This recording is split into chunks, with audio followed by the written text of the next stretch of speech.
রাধে রাধে সবাইকে। কেমন আছো সবাই? আই হোপ ভালো আছো।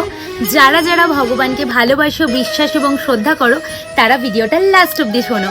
আমরা এই যে মানব জন্ম গ্রহণ করেছি, এই মানব জন্মগ্রহণ করার আগে কিন্তু আমরা 84 লক্ষ কোটি বার নানান ধরনের যোনির মধ্যে দিয়ে আমরা ঘোরাফেরা করেছি। কখনো কীট, কখনো পতঙ্গ, নানান ধরনের জন্মগ্রহণ করেছি আমরা।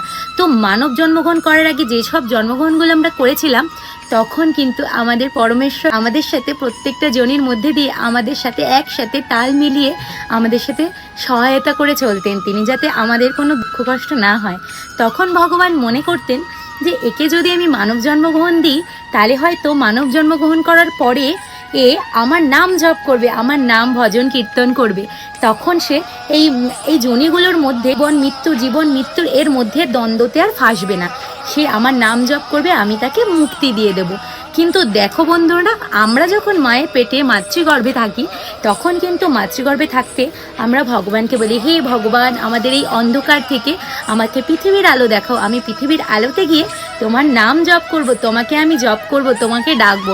কিন্তু দেখো, আনফর্চুনেটলি আমরা যখন মাতৃগর্ভ থেকে বেরাই, আমরা ভগবানকে ডাকতে একবারেই ভুলে যাই। কি সত্যি কথা বললাম কি না? আমাদের কিন্তু মনে থাকে না যে মাতৃগর্ভে আমরা ভগবানকে কি প্রমিস করে আসি। আমরা ভগবানকে কখন ডাকি বলো তো? যখন আমাদের কোনো বিপদ হয় বা প্রবলেমে পড়ি, হে ভগবান, তুমি আমাকে রক্ষা করো, তুমি আমার প্রবলেমটা সলভ করে দাও। আমি 501 টাকা দক্ষিণা দিয়ে তোমাকে শাড়ি দিয়ে পুজো দেবো, আমি এটা করবো, আমি ওটা করবো, আমি সেটা করবো।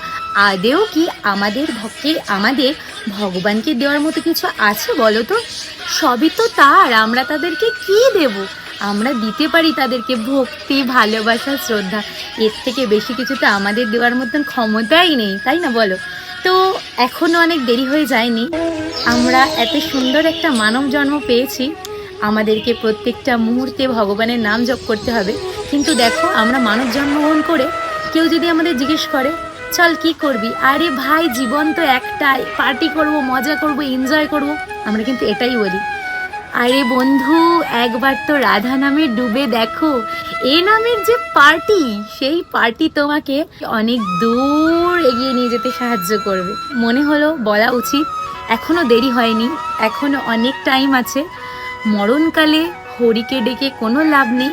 এখন থেকেই ভগবানের চরণে আশ্রয় নিতে শেখো, যাতে ওই যে রাধা রাধা নাম জপ করলে বাধা কেটে যায়। তো সেটাই স্মরণ করো।